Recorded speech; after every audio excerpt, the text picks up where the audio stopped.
मन की निर्मलता क्या है?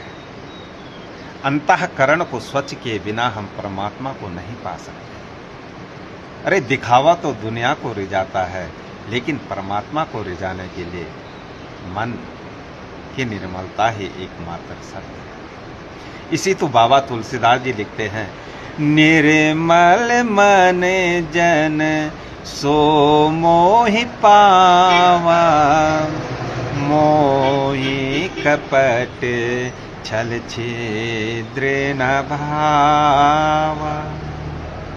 जिसका मन निर्मल है, जिसके मन में कपट नहीं है, उसे ही भगवान के दर्शन होते हैं। और जिसके मन में कपट है, मन निर्मल नहीं है, मन स्वच्छ नहीं है, उसे कभी भगवान की प्राप्ति नहीं होती। इसलिए अगर भगवान को पाना है तो मन को निर्मल कीजिए, मन को पवित्र कीजिए, तभी आप भगवान को पा सकते हैं।